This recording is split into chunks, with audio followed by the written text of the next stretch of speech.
Radhe Radhe everyone, कैसे हैं आप सब। होप करती हूँ आप सब बहुत ही अच्छे होंगे गाइज। सबसे पहले आप सभी को होली की अनंत अनंत शुभकामनाएं। देखिए गाइज, आज की वीडियो में हम आपके साथ शेयर करने वाले हैं कि होलिका दहन वाले दिन जो सुबह के समय जो पूजा की जाती है महिलाओं के द्वारा, उसमें जो एक पूजा की थाली तैयार की जाती है, उस थाली में हमें कौन कौन सी सामग्री रखनी चाहिए। तो आज की वीडियो में हम आपके साथ यही शेयर करने वाले हैं और मैं ये जरूरी बताऊंगी आपको कि कौन कौन सी ऐसी विशेष सामग्री है जिनके बिना ये पूजा अधूरी मानी जाएगी। तो आप सब ये जानते ही हैं कि होलिका दहन पहले होता है, उसके अगले दिन रंगों का त्योहार दुल्हनडी जिसे बोला जाता है वो खेला जाता है। तो सबसे पहले ये जो होली की पूजा की तैयारी जो होती है, ये होलिका दहन वाले दिन की जाती है और ये सुबह के समय महिलाओं के द्वारा पूजा की जाती है होली की। तो जहाँ चौराहे पर होली रखी जाती है वहां पर सभी महिलाएं जाकर होली पूज कर आती हैं। तो वहां पर जाने से पहले हमें एक थाली तैयार करनी होती है। उस थाली में हमें क्या क्या रखना चाहिए आज की वीडियो में मैं आपके साथ यही शेयर करूंगी। तो प्लीज वीडियो को लास्ट तक जरूर देखें और ध्यान से सुने। तो सबसे पहले आपको एक थाली लेनी है बड़ी, क्योंकि काफी सारी सामग्री है जो हमें होली पूजने के लिए जरूरत होती है। तो वो सब सामग्री एक ही थाली में आ जाए, इसलिए आपको बड़ी थाली लेनी है। तो साफ और शुद्ध बर्तन ले, थाली या थाल हो कोई भी तो वो आप ले सकते हैं। तो उसमें सबसे पहले आपको एक कटोरी गेहूं का आटा रखना है। आप ज़्यादा भी आटा रख सकते हैं, यहाँ पर मैंने सिर्फ एक कटोरी गेहूं का आटा रखा है। गेहूं का आटा ही रखा जाता है, उसके अलावा आप यहाँ पर कोई आटा नहीं रख सकते। उसी के साथ साथ आपको गुड़ जरूर रखना है, क्योंकि जो मेन पूजा होती है होली की वो गुड़ घी से ही की जाती है। घी और गुड़ से ही होली को जिमाया जाता है, तो गुड़ आपको जरूर रखना है। उसके साथ साथ आपको कच्चा सूत या फिर आप कोई कलावा भी ले सकते हैं, क्योंकि हम जब होली की परिक्रमा करते हैं तो उसमें कच्चे सूत की या फिर कलावे की आवश्यकता पड़ती है। उसी के साथ साथ आपको जौ की बाली लेनी है, जो ये बाल जिसे बोलते हैं। कोई गेहूं के लेता है, कोई जौ के बाल लेता है, तो आप इस तरह से 5 या 7 बाल रख सकते हैं अपनी थाली में।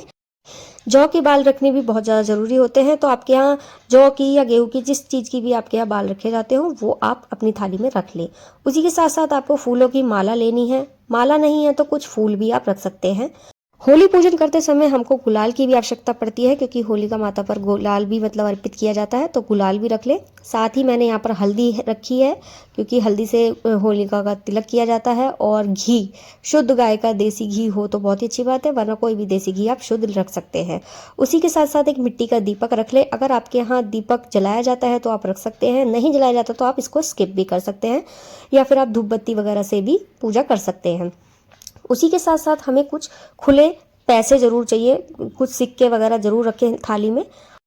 उसी के साथ साथ आपको कुछ पूड़ी वगैरह भी बनाकर रखनी है, जैसे कि बहुत से के यहाँ पूड़ी बनती है, किसी के यहाँ गुंजिया से पूजा की जाती है, या फिर बहुत से के यहाँ पुए भी बनाए जाते हैं।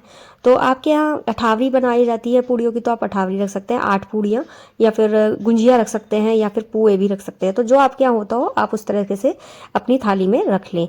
और एक माचिस जरूर रख लें। तो इस तरीके से पूरी थाली जो है सजाई जाती है। पहले अच्छे से थाली को आपको तैयार करना है, उसके बाद ही आपको पूजा करने जानी होती है।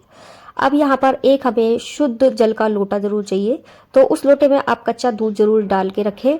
यहाँ मैंने अभी नहीं डाला है, लेकिन जब पूजा करने गई थी उससे पहले मैंने इसमें कच्चा दूध डाल लिया था।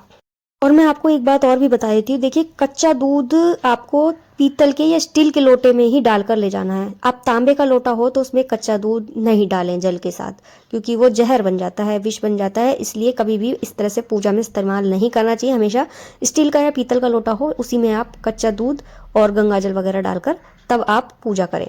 इस जल की जरूरत हमें परिक्रमा के लिए पड़ती है। जब हम होलिका की परिक्रमा करते हैं तो वहां पर हमें ये जल का लोटा हमें चाहिए होता है। उसी के साथ साथ आपको कुछ बड़कुले की माला चाहिए, जो यहाँ पर मैंने गाय के गोबर के उपले बनाए हैं, उससे हमको एक माला बनानी है। आप इसको पहले ही तैयार करके रख लें, और वैसे ये रेडीमेड बनी बनाई भी मिल जाती है बाजार से, आप लेकर आ सकते हैं। तो आप 5, 7 या 11, 21 इस तरीके से एक बड़कुले की माला तैयार कर लें। और ये एक नारियल होता है, जिनके यहाँ नारियल चढ़ाया जाता है होलिका पर, वो नारियल जरूर बनाए इस तरह से गोबर का। और अगर आपके यहाँ इस तरीके से गोबर का नारियल बनाकर नहीं चढ़ाया जाता तो आप वैसा बाजार से नारियल लाकर भी, जटा वाला जो होता है, उसे भी आप होलिका दहन में चढ़ा सकते हैं। तो इस तरीके से हमें ये पूरी पूजा की थाली तैयार करनी है। कोई भी हमें चीज़ इसमें मिस नहीं करनी है, मतलब आपको सारी ही सामग्री इसमें रखनी है। इसी से ही ये होलिका दहन की पूजा जो है सुबह के समय की जाती है। और हाँ गाइज, आपको थाली में थोड़ी सी हवन सामग्री जरूर रख लेनी है। हवन सामग्री में ही आप कुछ कपूर रख लें, थोड़ा सा इलायची रख लें, लौंग रख लें और काले तिल रख सकते हैं, जौ रख सकते हैं। तो ये सब चीज़ें भी आप हवन सामग्री के साथ रख सकते हैं, क्योंकि आपको अगर देखिए जब पूजा करते हैं तो ये सब चीज़ें अगर आप चढ़ाते हैं ना होलिका पर, तो जब शाम के समय होलिका दहन होता है तो ये सब चीज़ें जलती हैं, जिससे कि वातावरण का शुद्धिकरण होता है, जितनी भी नेगेटिविटी होती है वो सब दूर होती है। वैसे तो मैंने सारी सामग्री आपको बता ही दी है, लेकिन इसके अलावा भी अगर आपके यहाँ कुछ और सामग्री भी रखी जाती हो पूजा की थाली में तो आप वो भी यहाँ पर ऐड कर सकते हैं। तो गाइज होप करती हूँ आज की वीडियो में आपको मेरी दी हुई जानकारी अच्छी लगी होगी। अगर अच्छी लगी है तो प्लीज वीडियो को लाइक शेयर कमेंट करना बिल्कुल ना भूलें। अगर कोई भी आपका क्वेश्चन है तो मुझसे कमेंट करके पूछ सकते हैं, और हो सके तो मेरे चैनल को जल्दी से जल्दी सब्सक्राइब भी कर लें, जिससे आने वाली वीडियो के नोटिफिकेशन आप तक पहुंचते रहें और नई नई यूजफुल जानकारी आपको मिलती रहे। तो चलिए गाइज, मिलती हूँ नेक्स्ट किसी वीडियो में अच्छी सी जानकारी पूजा विधि के साथ। तब तक के लिए राधे राधे, हैप्पी